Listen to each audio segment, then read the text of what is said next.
You know that sinking feeling when you have to make a huge Oh, decision? yeah. Maybe it's a career change or buying a house, and you just realize deep down you're just winging it. Analysis paralysis, it's the worst. Right.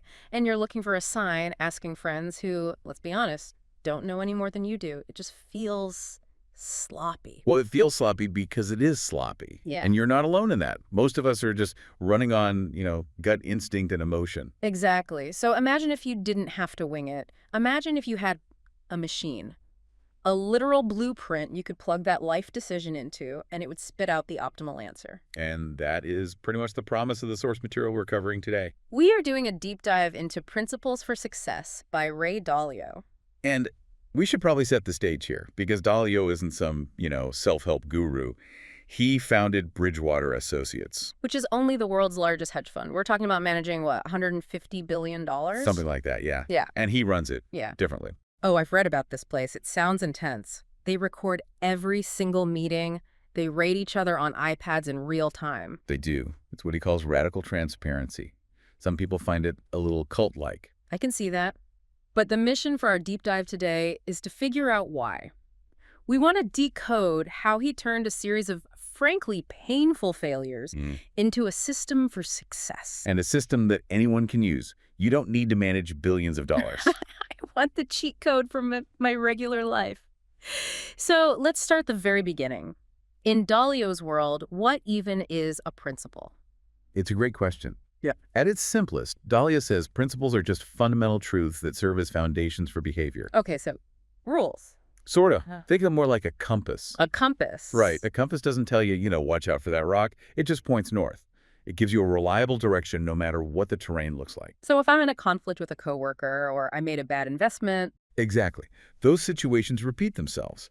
If you treat every single one like it's brand new, you have to think it all through from scratch every time. It's just inefficient. Principles are like pre-decided responses. They stop you from reacting emotionally. They let you, as he puts it, rise above obstacles. That sounds great, but it also sounds a little robotic. Can you really systematize the messiness of being human? Well, this is where it gets interesting. Yeah. And to understand the system, you really have to understand the crash. The crash. He didn't come up with these rules because he was a robot. He came up with them because he was very, very human. And he failed. Bad This luck. is back in his early days, right? We're talking 1982. Okay. This is the origin story. At the time, Dalio was this young, aggressive maverick in finance. Super confident. And he made a huge bet on the economy. A massive bet. He predicted that Latin American countries would default on their debt. Yeah. And this is the important part, that this would trigger a huge depression in the U.S. Okay, so the stakes are high. And he was very loud about it. He went on TV, testified before Congress, basically shouting from the rooftops that the crash was coming. And then. Well, he was right about one thing.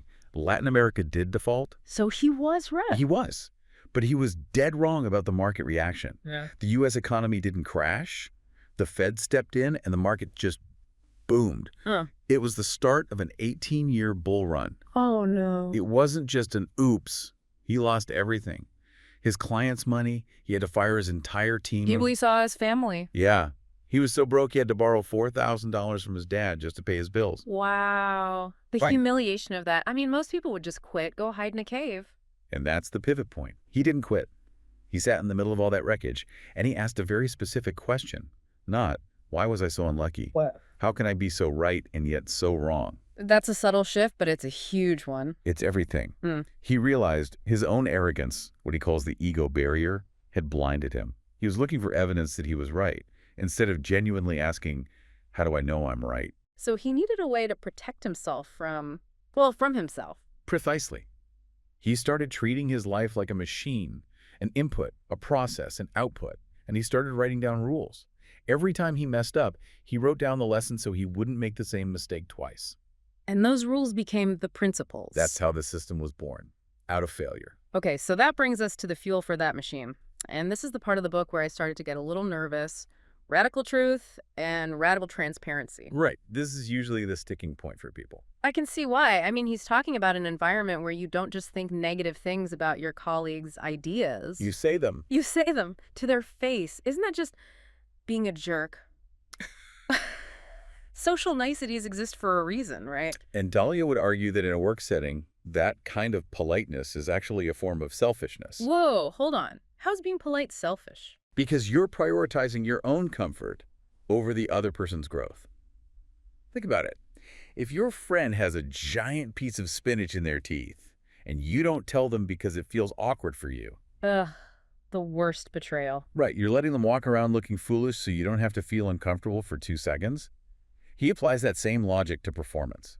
So if my idea is flawed and you don't tell me, you're letting me fail. You're letting the project fail. It's about getting past what he calls the ego barrier. That little voice in your head that screams, "They're attacking me, they think I'm stupid." Oh, I know that voice. It's very loud. Radical transparency is about creating a space where everyone agrees to lower that barrier. The goal isn't to be right. The goal is to find what's right. But how do you ever make a decision in that environment? If everyone is being radically honest, doesn't it just turn into a permanent argument? That's the other key piece. He doesn't run a democracy. He runs an idea meritocracy. Meaning the best idea wins. Yes, but the tricky part is knowing which idea is best. So they use something called believability-weighted decision-making. Okay, break that down for me. Imagine 3 interns say, "We should buy this stock," and one seasoned investor with a 30-year track record says, "No, we should sell." In a democracy, the interns win 3-1, which would be a disaster. Probably. So Dalio assigns a weight to everyone's opinion based on their track record in that specific area. They literally have these baseball cards for every employee with their stats. Wait, like a video game character with stats? Essentially, yes. So the experts' vote might count for 10 times as much as the interns.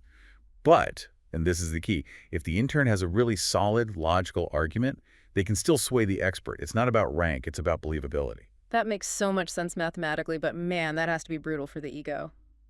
Sorry, your opinion is worth 0.2 today. It requires a very specific culture, but it solves the problem of blind spots, and we all have them. Okay, let's get into the nuts and bolts of this machine thinking. Sure. How do we actually apply this on a Tuesday when everything's going wrong? He uses a 5-step loop. Goals, problems, diagnosis, design, and doing. Most of us are pretty good at the goals part and the doing part. But we're terrible at the middle, especially diagnosis. We are. So let's use an example. Your goal is, I want to get home by 6 p.m. every day.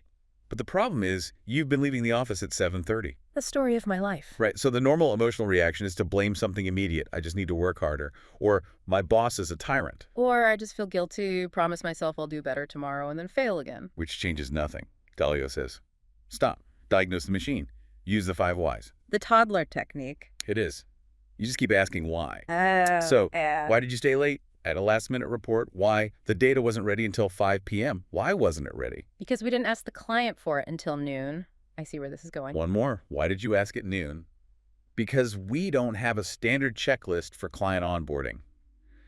And boom, there it is. The root cause. That's the root cause. So the design phase isn't try harder, it's make a checklist. You tweak the machine, not just run it harder. That really shifts the focus from I am a failure to my system failed. That's actually really comforting. It completely removes the shame. Dalio has this formula: pain plus reflection, progress. So when you feel that pain or frustration, it's not a reason to quit. It's a signal. It's your machine telling you that something needs to be inspected. Instead of ignoring the pain, you inspect the engine. You inspect the engine. This leads perfectly into how he views relationships. Because for a guy who talks so much about machines and algorithms, he also talks a lot about meaningful relationships. He does. His mantra is meaningful work and meaningful relationships. He believes you can't have one without the other. You can't do excellent work without deep trust. And that brings us right back to conflict. Yes, but he makes a huge distinction between destructive conflict and productive conflict. Destructive conflict is ego-based. It's, I want to win. Productive conflict is, I want to understand.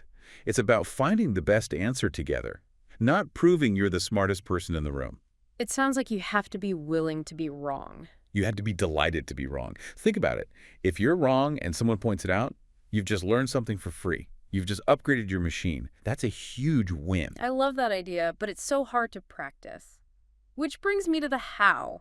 We've covered a lot. If someone listening right now feels overwhelmed, what is the absolute first step? The source material is very clear on this. You have to write it down. Like a manifesto. Possibly, yeah. Yeah. Stop keeping your principles in your head where they get all twisted up by emotion. Start a principles journal. Okay, what goes in it? 2 things. First, your core values. I value honesty over comfort. Be specific.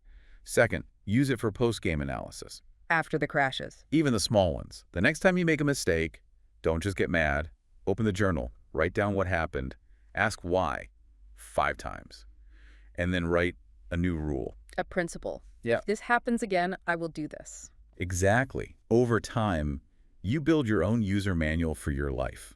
And what about accountability? That's crucial. Share these principles. Tell your team or your spouse, hey, I'm trying to be more radically transparent. Can you call me out if you see me holding back? That turns your social circle into your own little board of directors. It does. It Yeah. keeps you honest. You know, it seems like Dalio's ultimate message is really about agency. That's the big takeaway for me, too.